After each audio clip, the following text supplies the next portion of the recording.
सबसे ज़्यादा जो कंप्लेन है वो रिले की होती है। रिले का टॉपिक हमने कल परसों डिस्कस किया था, या थर्मोस्टेट स्विच है।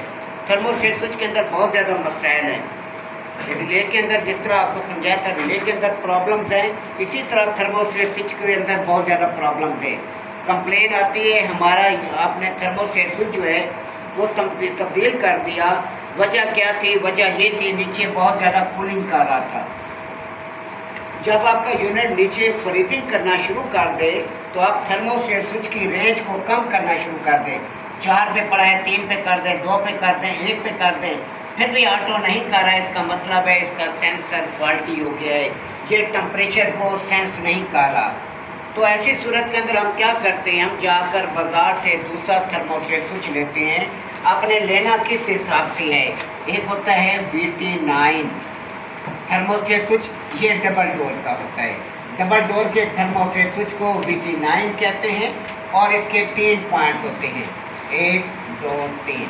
यह होगा पॉइंट इसका 4 6 3, यह होता है 1 2 3।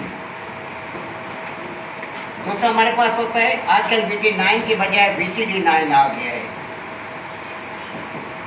VCD या VT9। उसके बाद VC1,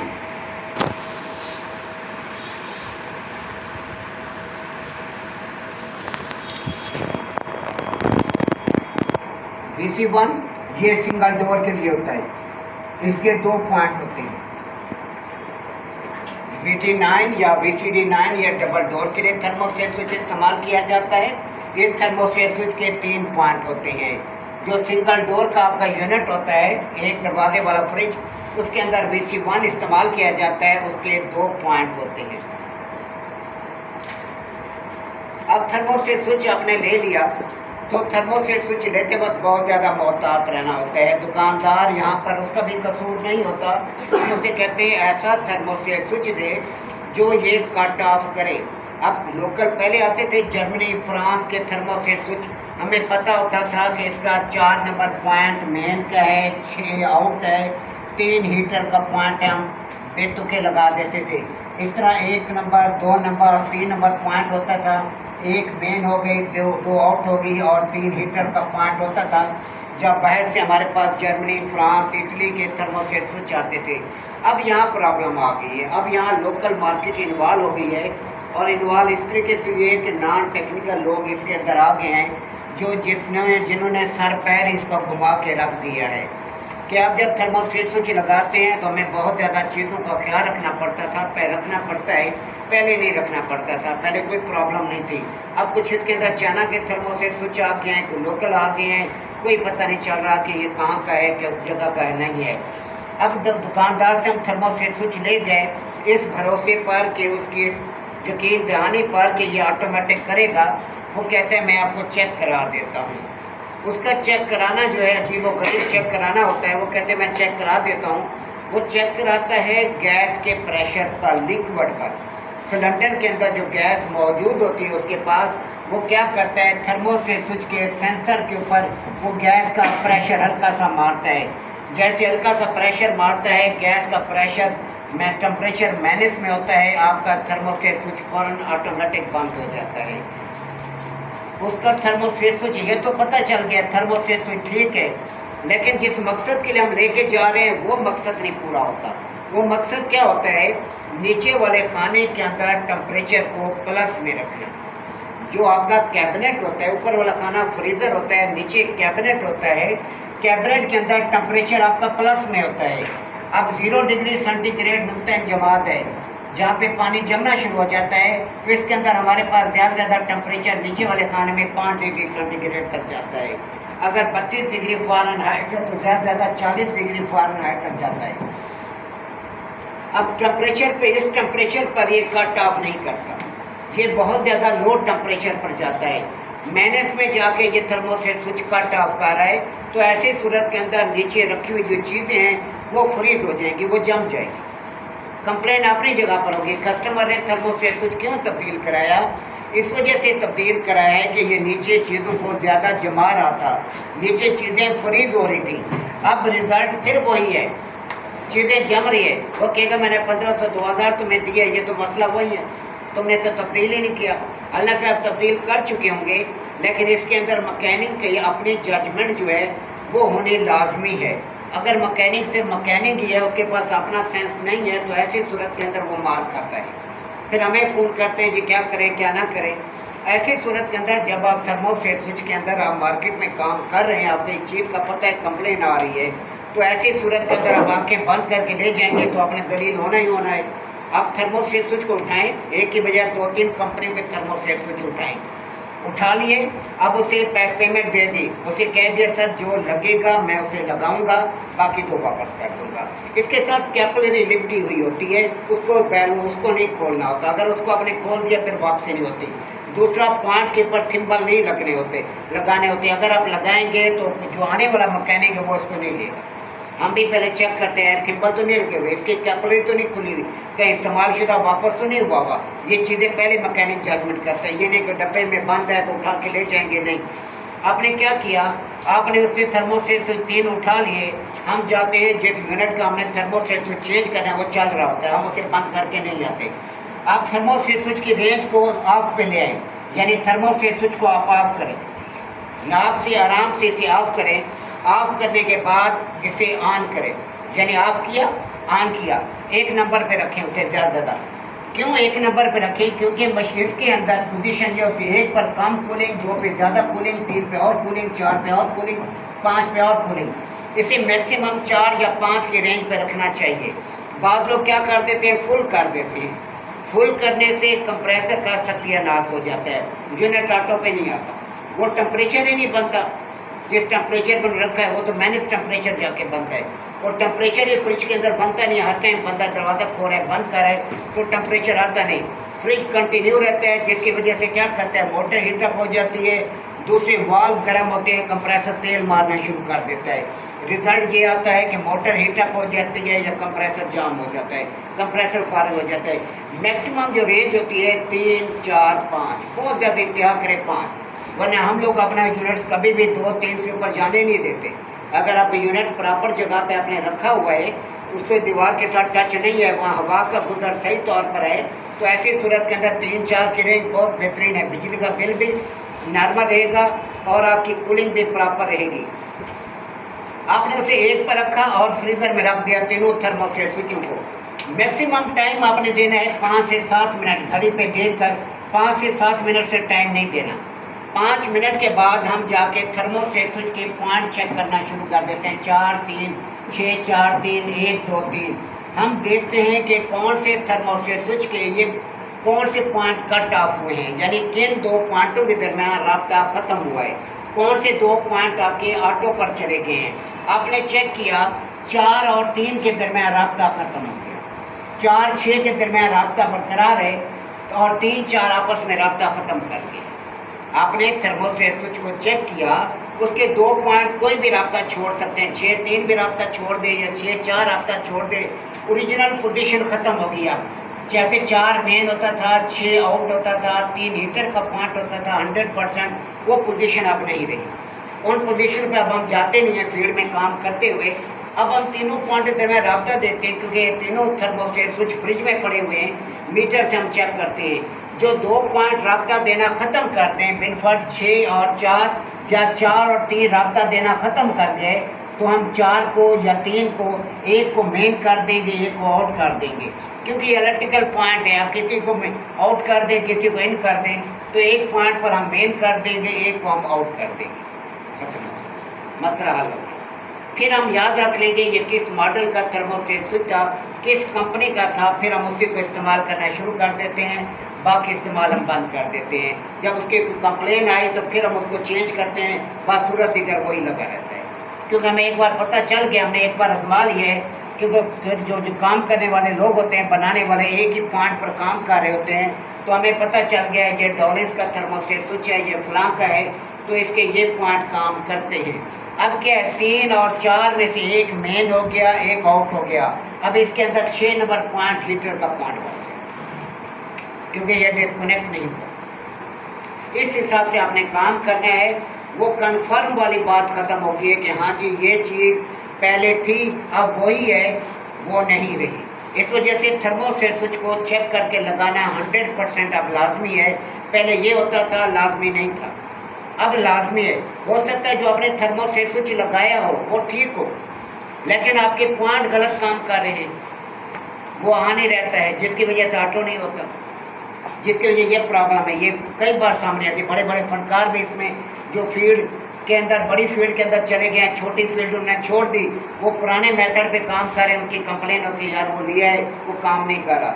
हम कहते हैं पॉइंट कौन से लगाए हैं, कहते हैं ये पॉइंट वही जो लगे हुए थे, जो पहले उसके पॉइंट लगे हुए थे 6 पे मेन, 4 आउट, 3 हीटर, वही लगा दिए, वो वाली गेम ही फेल हो गई। इस वजह से फील्ड के साथ साथ हालात जैसे चेंज होते हैं, बंदे अपने आप को फिर उस हिसाब से काम करना पड़ता है कि हाँ जी पोजीशन क्या कहती है, किस हिसाब से हमने काम करना है, किस हिसाब से कनेक्शन करना है। अगर यूनिट ऑन ना हो रहा हो, आप कंप्लेन में गए, आपका यूनिट ऑन नहीं हो रहा, कंप्लेन है ये यूनिट नहीं चाह रहा, कूलिंग नहीं कर रहा, आप कंप्लेन पर पहुंचते हैं। कंप्लेन पर पहुंचते हैं तो सबसे पहले आप क्या करते हैं, आप सॉकेट देखते हैं, सॉकेट में वोल्ट आ रहे हैं पूरे, यानी जो आपका स्टेबलाइजर लगा हुआ है इधर, यहाँ वोल्ट आ रहे हैं। फिर हम शू पे हाथ लगाते हैं, उस दिन भी आपने समझाया था, प्लग पर हम मीटर की तारें लगाते हैं, एक इधर ओम पर रखकर, फिर हम देखते हैं कि ये राब्ता दे रहा है कि नहीं दे रहा। राब्ता नहीं है, इसका मतलब है सर्किट में लगी हुई कोई चीज़ खराब है। जैसे कल हमारे पास थर्मोस्टेट स्विच चला, पीछे ओवरलोड चलाए, तो इस हिसाब से हम क्या करते हैं, हमने कंटिन्यूटी चेक की, कंटिन्यूटी नहीं आ रही। अब इसका मतलब है सर्किट में लगी हुई कोई चीज़ खराब है। अब खराब होने में क्या चीज़ हो सकती है, आपके पास ओवरलोड है, आपके पास कंप्रेसर है, कंप्रेसर के पॉइंट जले हो सकते हैं। नंबर 3 थर्मोस्टेट स्विच है कि इनमें से थर्मोस्टेट स्विच खराब है, रिले खराब है, ओवरलोड खराब है या कंप्रेसर खराब है। इसको बड़ी इजीली कवर हो सकता है। ये 5-7 मिनट की गेम होती है कि आपके पास कंप्रेसर के पास पहुंचेंगे, उसके साथ रिले ओवरलोड लगी होती है। पहले सबसे पहले कंप्रेसर के पॉइंट चेक कर लें, राब्ता दे रहे हैं, इसका मतलब है ठीक है। अब उसके साथ ही ओवरलोड लगा हुआ है, ओवरलोड के पॉइंट चेक कर लें, ओवरलोड कंटिन्यूटी दे रहा है, इसका मतलब ओवरलोड भी ठीक है। अब क्या होगा, एक तार आपकी ओवरलोड पर लगी होती है, एक तार आपके रिले पर लगी होती है। मेन से जो तार जाती है, मेन से तार आगे वायरिंग डायग्राम में आ रही है, मेन की जो तार होती है सर्किट में से पास होकर एक तार रिले पर चली जाती है, एक तार ओवरलोड पर चली जाती है। अब हम क्या करते हैं, ये आपके पास शू है, मीटर की एक तार इधर लगाएंगे और दूसरी तार एक तार के साथ लगाएंगे। राब्ता है, हाँ जी राब्ता है, ठीक हो गया। अब मेन की तार इस पॉइंट से हटाकर इस पॉइंट के साथ लगाएंगे, दूसरे इसके साथ लगाएंगे। राब्ता है, राब्ता नहीं है, इसका मतलब है ये तार देखनी पड़ेगी, ये तार कहाँ से आ रही है। चेक करने पर पता चला ये फ्रिज के अंदर से आ रही है। फ्रिज से अंदर से मुराद ये कि ये थर्मोस्टेट स्विच से आ रही है, इसका थर्मोस्टेट स्विच की इलेक्ट्रिकल पॉइंट खराब, इस वजह से चार नहीं रहा। बातों का क्या करते हैं, बच्चे भी इसके साथ गेम करते हैं। घर के अंदर, जिन घर के अंदर बच्चे ज़्यादा होते हैं वो ऑफ कर देते हैं। नाब को ऑफ कर दिया, नाब को ऑफ कर दिया तो कंप्रेसर नहीं चलता। ये मेरे साथ खुद हो चुके हैं। हम लोगों ने बड़े जान पहचान वाले थे, काफ़ी दिनों से कह रहे थे, खनेपुर का वाक़या है, पिछले ने उसके पिछले साल का, बड़ी मिनटें कर रहे थे, मेरे पास टाइम नहीं है। फिर टाइम दिया, उन्होंने कहा अच्छा कि खाने पीने का बंदोबस्त कर दे। उन्होंने खाना वाना पकाया, सब चीज़। जब मैंने वहाँ देखा बच्चों को कोई फ्रिज के साथ लटक रहा है, फिर क्या करे, मेरी छठी इसने कहा उस्ताद उन्होंने गेम कर दी। मैंने कुछ ना, उन्होंने क्या जी ये स्टेपलाइजर में लगाते, मैंने कहा लगाओ स्टेपलाइजर लगाओ। मैंने नाप को जैसे ही घुमाया वो टिक की आवाज़ ही ऑन हो गया फ्रिज। कहते वो 1 सेकंड 1 मिनट भी नहीं लगा, 1 मिनट के अंदर ऑन हो गया। वो बेचारे परेशान हो रहे थे, 2-2.5 हज़ार का नुकसान कर दिया। खाना उन्होंने बनाया तो सबके इंतज़ाम किया और तो फिर हमने खाना वाना खाया तो फिर वापस आ गए। मैंने कहा ये बच्चों की मेहरबानी है। मैंने तो फिर नाप उतरवा दी, मैंने कहा नाप उतार के रख दिया ताकि ये छेड़े ना। 3 पे मैंने सेटिंग कर दी तो उसके बाद नाप उतार दी, मैंने कहा इसको नहीं छेड़ सकते। ये ऐसा भी होता है, बच्चे भी बाज़ औक़ात इतना सा काम होता है, 1 मिनट का काम होता है। कहीं और का हो तो फिर तो हम दिहाड़ी लगाएं, लेकिन किसी और का जाने वाले का था, उतनी मेहनत से ले गया, फिर वहाँ हमने कोई दिहाड़ी नहीं लगाई। लेकिन उन्होंने फिर भी 400-500 रुपये मेरे ख्याल में मुझे दे दिए, तो मुझे याद नहीं आ रहा, पैसे उन्होंने दिए थे। तो इस टाइप के छोटे छोटे इश्यूज़ होते हैं, ये चंद मिनट में आप बंदा कवर कर सकता है, कवर करने वाला। क्योंकि हमारे ट्रेड के अंदर कोई लंबे चौड़े फॉल्ट नहीं है, सिंपल फॉल्ट है। सिर्फ खोपड़ी हाजिर हो, बंदा 5-10 मिनट लगाता है, लेकिन कस्टमर के घर में 5-10 मिनट में पैसे नहीं मिलते। ये बात भी याद रखिए, वहाँ टाइम लगाना पड़ता है। इधर से खुले रिले उतारे, इधर से उतारे, अच्छा मैं सामान लेने जा रहा हूँ, ये चीज़ ख़राब है, बस फिर उसके साथ तो आधा घंटा पौना घंटा लगा दिया। अब इसमें कस्टमर को एक चीज़ और भी है, कस्टमर को कभी ये चीज़ नहीं बतानी कि ये रिले ख़राब है, ये ओवरलोड ख़राब है, ये थर्मोस्टेट स्विच ख़राब है। कस्टमर फिर हमें हाथ दिखाता है, हमें क्या हाथ दिखाता है, क्योंकि फील्ड के अंदर काम करते हुए बड़े तजर्बात होते हैं, वो हम उसे बता देते हैं ये थर्मोस्टेट स्विच ख़राब है, अच्छा ये वो जहन में रख लेता है, अच्छा कहते हैं बड़ा हम लेकर आएगा तब फिर आपको बताएगा। तो ऐसी सूरत के अंदर पठान ज़्यादा गेम करते हैं हमारे साथ, तो वो लेकर आएगा तो आपको बताएगा, ठीक है जी खान जी। अब वो खुद ही किसी और को कहता है थर्मोस्टेट स्विच ले आएगा, किसी और को दिखाएगा, हाँ जी ये थर्मोस्टेट स्विच लगाने कितने पैसे लेगा, वो कहेगा 200-300, हमारा भट्टा खोल कर। अब हम कस्टमर को कंप्लेन नहीं देते, पहले मैं देता था ये ख़राब है, अब नहीं। साफ ज़ाहिर है कि सांप का डसा हुआ फिर रस्सी से भी डरता है, तो वही मिसाल हमारी है। अब हम बता देते हैं सर ये यूनिट हमने चेक कर लिया है, इसके अंदर कुछ मसले मसाइल हैं, तो हम ठीक कर देंगे, तो इस पर इतने चार्जेस लगे। वो कहते क्या चीज़ ख़राब है, आप हमें बताएं ना। लेकिन एक दूसरे के साथ रिलेटेड चीज़ें होती हैं, एक को हम चेंज करेंगे, हो सकता है दूसरे के साथ गड़बड़ हो, तो कन्फर्म कोई चीज़ नहीं कही जा सकती, ये भी हकीकत है, कन्फर्म नहीं कह सकते। तो अब जब हम चेंज करेंगे हर चीज़ को स्टेप बाई स्टेप, तो इसमें मैं कुछ बचे ना बचे, बाज़ का नुकसान भी हो जाता है, लेकिन इतना खर्चा आपका होगा, हम ये यूनिट आपको रन कर देंगे, चला फॉल्ट वाली नहीं, हम लोग कैपेसिटी निकाल के हाँ चीज़ें ख़राब है, फिर मिलता ही कुछ नहीं है। फिर हमें कीमत बताना शुरू कर देते हैं, ये 10 रुपये का है, ये 5 रुपये का है, ये इतने का, तो आप इतने पैसे ले रहे हैं। आपकी LCD ख़राब हो जाए, LCD 1 लाख रुपए की, उसमें एक डायोड ख़राब हो गया जो 5 रुपये का है, तो क्या ख्याल है, तो दुकानदार आपसे 10 रुपये लेगा, 20 रुपये का, उसने कम अज़ कम 10,000 रुपये मारे। क्यों? उसने अपनी मेहनत जो उसने की है, तो उसने फॉल्ट ट्रेस किया है, फॉल्ट कैसे उसने ट्रेस किया है, मेहनत उसकी हुई है। तो ऐसी सूरत के अंदर हर बंदा जो है वो अपनी चार्जेस लेता है मेहनत के। आप डॉक्टर है, ना हिंग लगे ना फटकड़ी, हाथ लगाने के पैसे लेते हैं, मज़े भी लेते हैं और पैसे भी लेते हैं, डबल एक्शन। और 1500-2000 रुपये फीस, 1500 रुपये फीस देते हैं, 2000 दवाई के पैसे अलग। तो ये है, हम तो इतनी जान मारते हैं फिर भी हमें पैसे इतने नहीं मिलते।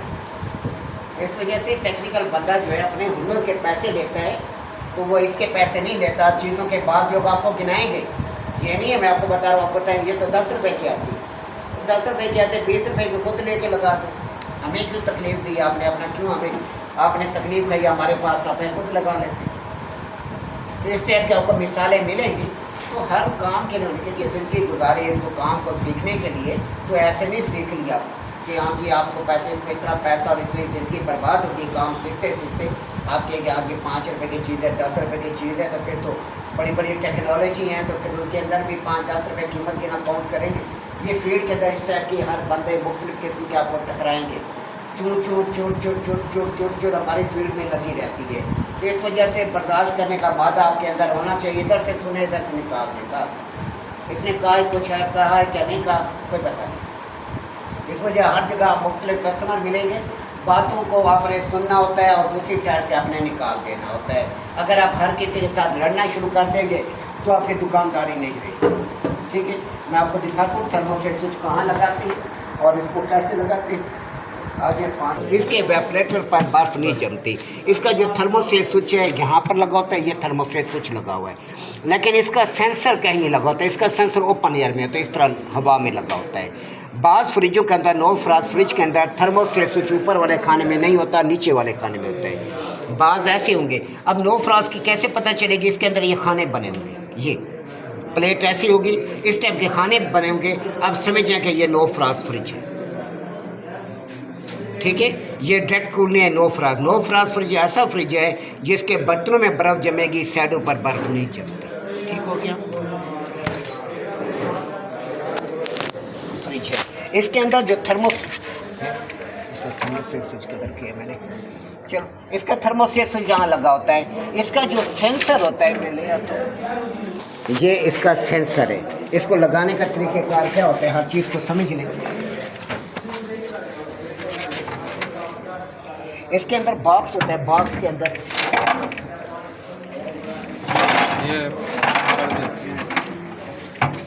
नहीं, ये बाहर कंप्रेसर की डब्बी है। ये तो बाहर रिले के ऊपर लगता ये पीछे जो कंप्रेसर का कवर है ना उसके पर लगती है। ये थर्मोस्टेट स्विच इसके अंदर फिट हुआ होता है। फिट होने के बाद ये यहाँ से बाहर आया होता है और इसके ऊपर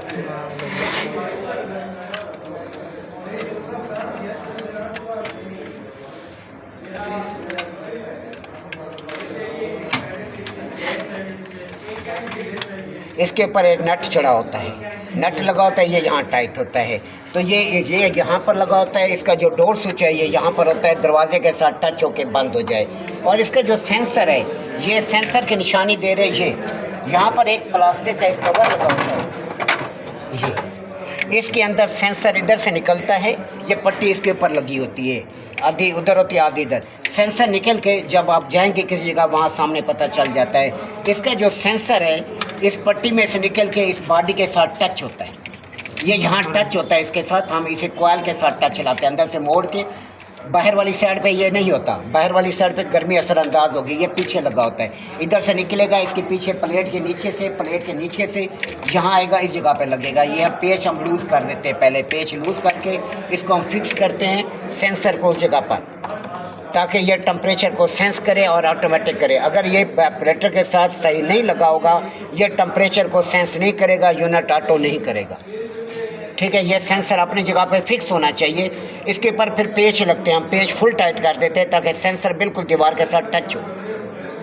ठीक हो गया जी। टच होता है, इसमें करंट नहीं है तो इसके अंदर कहाँ, ये मैकेनिकल में, इलेक्ट्रिकल में नहीं। मैकेनिकल है, इलेक्ट्रिकल के अंदर, इलेक्ट्रिकल अंदर है, ये बाहर मैकेनिकल है। इसके अंदर कोई करंट नहीं था। अगर इसके अंदर करंट आता फिर पूरी फ्रिज की बॉडी में करंट आता, इसके अंदर कोई करंट नहीं आता। सर बाल जगहों पर थर्मोस्टेट ऊपर भी लगे थे इस जगह। हाँ, हर कंपनी का अपने डिजाइनिंग है। इसके साथ टच करना नहीं, वेपोरेटर के साथ टच करना, इसकी कॉइल के साथ। जो आप पुराना थर्मोस्टेट स्विच उतारेंगे, फॉल्ट आपको मैंने समझा दिए है ना, जो जहाँ भी लगा होगा इसकी कैपिलरी जो है, जो सेंसर जो है वो वेपोरेटर के साथ टच होगा। जैसे लगा हुआ है वैसे आपने लगाना है, जैसे आप उतार रहे हैं वैसे आपने लगाना है उसके ऊपर। ये सेंसर उधर से आता है, इसके ऊपर हम स्लीप चढ़ाते हैं, जो वाइंडिंग के ऊपर तार के ऊपर स्लीप होती है, स्लीप चढ़ाते हैं। क्यों? क्योंकि अंदर गर्मी है, ये अंदर बंद होता है, इधर भी कवर लगा होता है, उधर भी बंद है, तो अंदर की गर्मी इस पर असरअंदाज होती है, जिसकी वजह से ये ऑटो नहीं करता।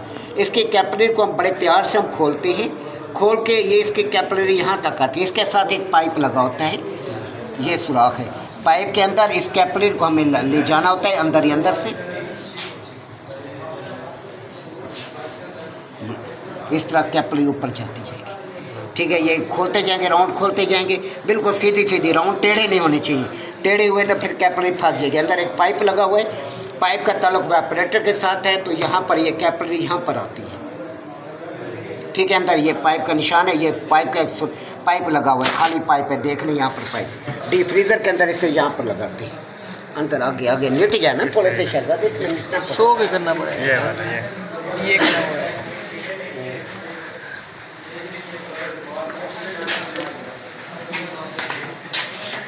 Dia kasih karena sedikit biasa. यार 10 बजे के निकलना राजू को ये सेंसर करना होगा, ये इसके। ठीक है, इसके अंदर डालने के बाद हमें क्या करना होता है, मैजिक डिपॉक्सी होती है। मैजिक डिपॉक्सी जो है वो इसके ऊपर हमें लगानी पड़ती है। इसके ऊपर ये क्या होता है, जब टैंकी फुल हो जाती है तो पानी बाहर गिरना शुरू हो जाता है, कंप्लेन आ जाती है जी टैंकी लीक हो गई है। टैंकी लीक नहीं हुई होती, ये यहाँ से पानी ओवरफ्लो होता है, बाहर निकलना शुरू हो जाता है। शुरू में हमें पता है, हम भी कंफ्यूज है, लेकिन फिर जब इसको देखा, बाज़ लोगों ने क्या किया होता है, बाज़ कंपनियां इसके ये जो पाइप है अंदर खोल देते हैं, बाज़ कंपनियां बंद रखती हैं। इस वजह से मुख्तलिफ हालात होते हैं। हम क्या करते हैं, मैजिक डिपॉक्सी लेते हैं, मैजिक डिपॉक्सी को मिक्स करके थोड़ा सा इसके ऊपर हम लगा देते हैं, फिर यहाँ से लीक नहीं होता। ठीक है, इसके अंदर थर्मोस्टेट स्विच सामने नहीं लगा होता, बैक पे लगा होता है। बाद वक़्त हम क्या करते हैं, ये टूट जाएगी शदत, ये जिस तरह कर रहे हैं, ये तो अभी हाथ में आ जाएगी, फिर पड़ जाएगी 600-700 रुपये देते हैं कि ये थर्मोस्टेट। बाद जगह पर हम इसे खोल के ऊपर टेप मार के अंदर रख देते हैं। बाद साइडों पे क्या होता है, कोई अपनी मर्ज़ी से आके फुल कर देता है, कोई स्लो कर देता है, कोई बंद कर देता है।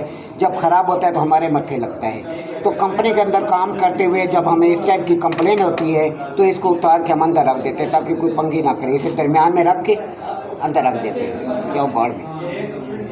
ठीक है, जलील तो हमने होना है ना, उन्होंने तो जलील नहीं होना। कोई हर कोई की अपने हर बंदे की इसकी हर एक का अपने पानी की पसंद है। कोई को बहुत ज़्यादा यख पानी चाहिए, कोई आएगा वो बहुत ज़्यादा ठंडा है इसको बंद कर देगा, कोई ऑन कर देगा, तो सत्यानाश हो जाता है कंप्रेसर का, फिर हमारे मत्थे लगता है। इस वजह से फिर हम क्या करते हैं, इसको उतारते हैं, उतार के अंदर टेप मारी एक साइड पर रख देते हैं। करते रहो, फुल भी करो, लो भी करो, जो भी करने करो। ये ऐवान सदर में सारी जगह मैंने ये पूरे ऐवान सदर में मैंने यही कर दिया, क्योंकि वहाँ पे सारे एक से एक खड़ पैंच है, ख़ासतौर पे पुलिस है, सारी पुलिस। कमिश्नर में आपका सेंसर कहीं भी नहीं लगता। आपको कल मैंने उधर फिर भी समझाया था, वो उसकी ब्लैक कलर की जो वायर आ रही थी सेंसर की, वो टच नहीं होती, वो ओपन एयर में रहती है। जहाँ से हवा एसी की वापस आती है ना, उसके रास्ते में लगाते हैं, कभी भी कोयल के साथ टच नहीं होगा। ये सेंसर यहाँ पर ये देखें कट का निशान दिया हुआ है, ये मैंने फ्रिज का लगाया हुआ है, लड़के ने तोड़ दिया था, हम क्या कहते हैं तोड़ दिया, उसके मत्थे लगता। ये यहाँ पर इसको भी तोड़ दिया है, चलो ये भी नया लगाया मैंने। हाँ तोड़ दिया, काट दिया ना किसी की गांड में कीड़ा होता है इतना बड़ा कि वो उसको चैन ही नहीं आता। यह भी मैंने लगाया, वो उसका फ्रिज का निकाल के इधर लगाया, इसका भी काट दिया।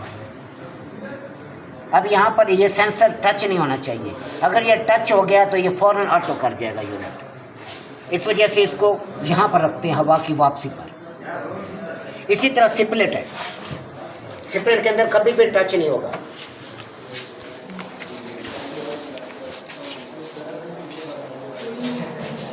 हवा इधर से बिलोर खींचता है, हवा कोयल में से गुजरती है, ठंडी हो जाती है, फिर इधर से हवा को हल्का बैठेगा रिटर्न पर।